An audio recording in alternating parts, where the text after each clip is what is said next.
Yo les amis, c'est Kylian, j'espère que vous allez bien et on se retrouve aujourd'hui pour une nouvelle vidéo. Alors oui, une ambiance un petit peu plus, je sais pas si je vais pouvoir dire horrifique vu la gueule du film, mais en tout cas j'ai essayé avec une petite ambiance un petit peu plus Halloweenesque si je puis dire. Malheureusement mes LED ne font pas de changement de couleur, sinon je vous aurais mis le tout d'un teint un petit peu plus Halloween, un petit peu plus orangé. Mais bref, on se retrouve aujourd'hui pour une nouvelle vidéo, une nouvelle critique, un petit peu on va dire dans les thèmes du moment puisque Halloween approche, c'est la semaine prochaine et donc pour ça, au cinéma on a eu l'occasion de découvrir Saw 10 réalisé par Kevin Greutert, si je dis pas de bêtises, ouais ça doit être ça, Kevin Greutert.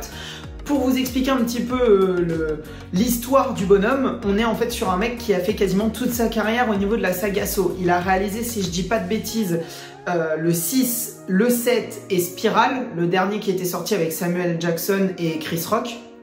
Et il avait été monteur sur tous les premiers films de la saga, au moins la première trilogie, donc le 1, 2, 3 et peut-être même le 4, voire même le 5 je crois.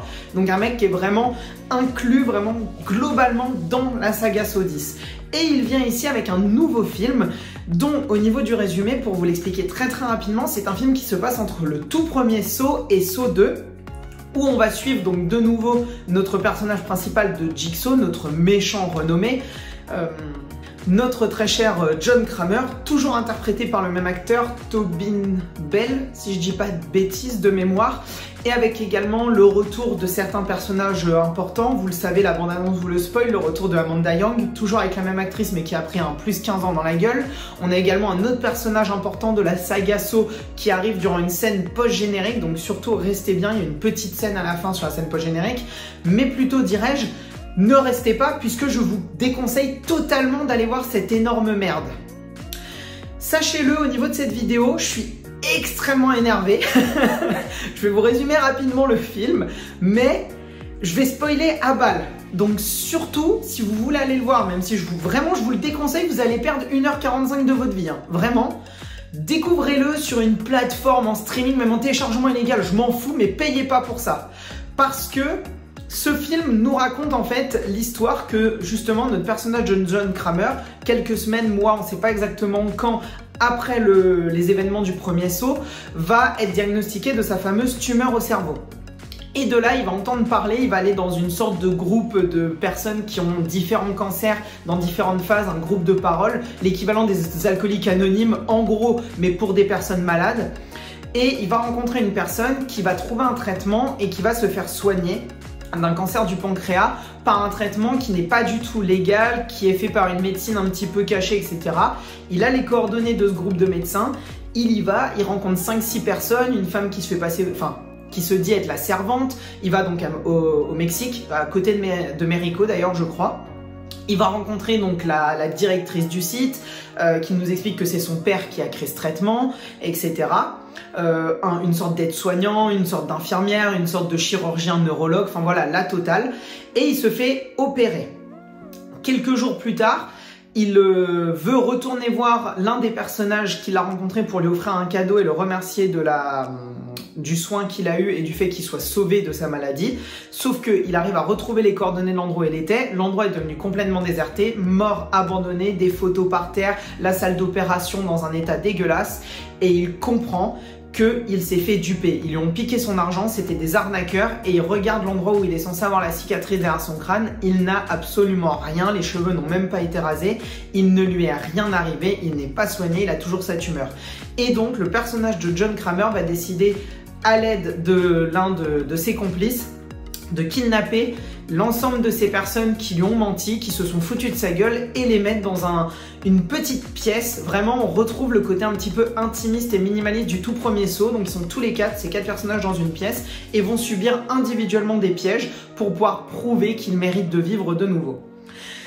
Ce film est une immondice, une aberration. Tout simplement, c'est vrai que je vous l'ai pas sorti, je suis un grand fan de la saga Saw. J'aime énormément la première trilogie, que je considère vraiment être une excellente trilogie du cinéma d'horreur, qui se termine justement sur le décès de John Kramer.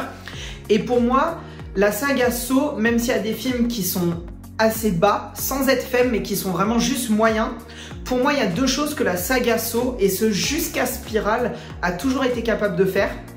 La première, c'est des pièges imaginatifs et c'est le minimum que je demandais, c'est-à-dire à chaque fois découvrir des nouveaux pièges, des nouveaux moyens de s'en sortir ou non et toujours aller dans le plus imaginatif, dans la partie torture porn et films d'horreur. Et la deuxième, c'était les twists. Même si certains films allaient beaucoup trop loin avec des personnages pas forcément convaincants, surtout je trouve par le jeu d'acteur, à commencer, moi j'ai un petit peu de mal avec le personnage de Hoffman sur la dernière, je pourrais dire trilogie, mais sur les 3-4 derniers films de la saga chronologique Saw. Mais néanmoins, je trouve que chacun des twists fonctionnait toujours. De même, je vais me permettre de spoiler rapidement, pour Jigsaw, cette idée de faire penser tout le long du film que c'est un retour du personnage de John Kramer et qu'il est peut-être pas réellement mort, pour qu'au final on a un retournement de il avait un autre allié durant la période où il était vivant. Et en fait, toutes les scènes de meurtre qu'on voyait se sont déroulées en fait 20 ans, 10 ans auparavant. Et donc on joue avec la timeline, un petit peu comme le faisait le 2 avec cette histoire de tous ces jeux de la mort qu'on voyait se passer et au final c'était un enregistrement vidéo qui datait de quelques heures auparavant. Je trouve que ça fonctionnait super bien comme twist et on se faisait avoir, ce qui fait que le film nous tenait en haleine, on attendait cette résolution et cette résolution fonctionne. De même pour Spiral qui était peut-être le moins bon de tous et qui nous faisait par contre mourir Samuel Jackson de la meilleure manière possible et juste pour ça, merci Spiral. Et Spiral, tenter quelque chose dans la saga, c'est de pas se mettre du point de vue des victimes, mais de se mettre du point de vue des policiers, avec ce personnage de Chris Rock et de son père joué par Samuel Jackson, ce qui fait qu'on tentait de renouveler un petit peu la saga, ce qui n'a pas été apprécié. En soi, c'est, je trouve, le moins bon des films de la saga Saw, mais je trouve pas que ce soit un mauvais film Saw pour autant. On avait cette ambiance puante qu'on peut retrouver à la fois dans Saw et très inspiré de Seven. Et on arrive donc ici avec un film qui loupe ces deux choses-là. Les pièges sont pas du tout bons ni imaginatifs et surtout, ils font une énorme erreur. Je vous le dis, je vous spoil, 2 pièges sur 4, je crois, peut-être même 3 sur 4 d'ailleurs, les personnes réussissent à s'en sortir. C'est-à-dire que les personnages réussissent.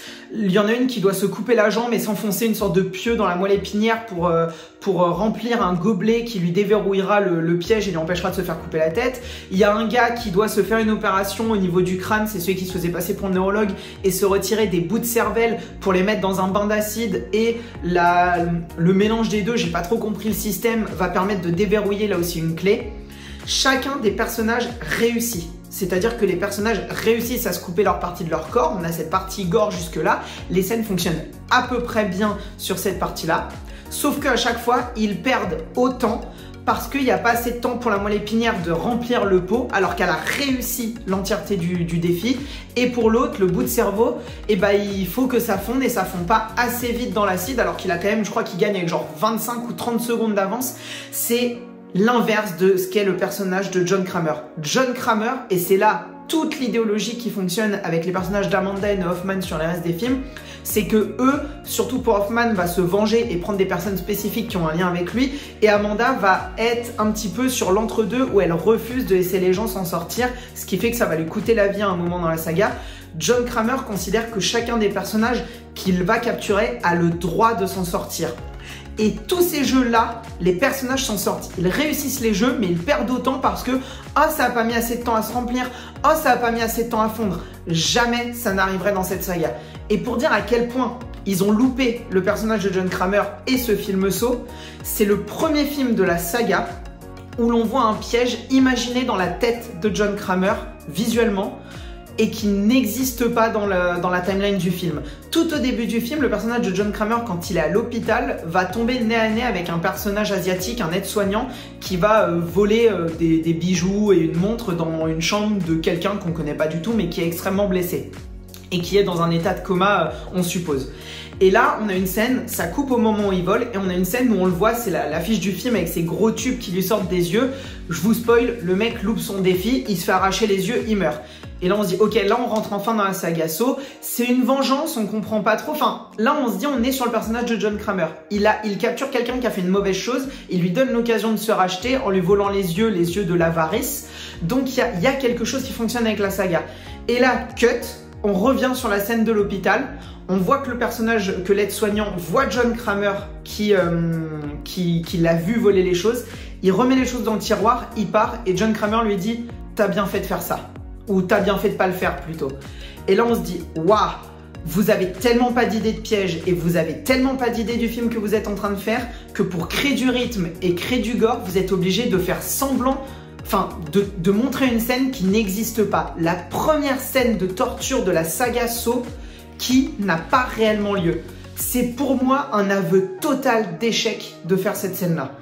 Et du coup, les 4 pièges sont nuls à chier. Le piège final, enfin sont nuls à chier, ils sont pas fous, mais surtout vont en contradiction avec la psychologie du personnage de John Kramer de Jigsaw. Et surtout ce piège final avec les 2 personnages, ce retournement, on le voit venir à des kilomètres. Et du coup, comme je vous disais, ils ont loupé les pièges par la psychologie de John Kramer. Et ils ont totalement loupé le twist, genre cette scène où Amanda, le petit garçon, et John Kramer sortent à la grande lumière du soleil, ces 2 personnages qui se capturent, qui se foutent sur la gueule, et l'une qui finit avec la tête sortie, et on sait pas comment ça se passe, il n'y a aucune finalité, le twist n'a aucun sens, et on voit les choses arriver à des kilomètres, quand on lui dit mais évidemment qu'à un moment elle va te trahir, bien sûr qu'elle va te trahir, elle a écrasé la tête d'une fille qui était entre la vie et la mort 2 minutes avant, évidemment qu'elle va te trahir, le twist ne fonctionne pas, ils ont loupé les 2 choses minimum pour faire un bon saut, les pièges et la logique du tueur. Qui va faire les pièges? Ici la logique de John Kramer et le twist final. Ce film Saw, sincèrement, il m'a énervé. Il m'a énervé parce que j'adore la saga Saw et je la défendrai coûte que coûte. Même Jigsaw et Spiral, je peux les défendre. Il y a énormément de choses bien. C'est des films d'horreur qui, à chaque fois, ont un vrai message derrière sur la question de la vengeance, où des fois, on arrive à se mettre du point de vue du personnage de Jigsaw et où on comprend ses motivations sans forcément les accepter. Et là, justement, et c'est peut-être ça pour moi le pire de ce film, c'est qu'on essaye de nous vendre la psychologie de John Kramer comme si on ne la connaissait pas. J'ai vu 2-3 personnes en parler et j'ai aucun problème avec le fait qu'ils aient aimé le film. Tant mieux pour eux, j'ai presque envie de dire, et tant mieux pour vous si vous avez aimé ce film Saw 10. Mais pour moi, tous les films, même après la mort du personnage de John Kramer, nous le vendent et on en entend parler. Et son aura, c'est justement de dire qu'il prend des personnes qui ont fait des mauvaises choses et il leur donne une chance de ravoir goût à la vie. Et ce film-là, en voulant se concentrer exclusivement sur John Kramer, qui n'est pas du tout une mauvaise idée à la base, hein. Celle-là, c'est vraiment la seule bon point entre guillemets du film. On essaie de nous revendre sa psychologie comme si on ne la connaissait pas. On essaie limite de nous refaire connaître un personnage, mais sur les mêmes choses, on nous rajoute rien de nouveau. Et en fait, John Kramer fait tout ce dont pourquoi il s'est battu contre Hoffman.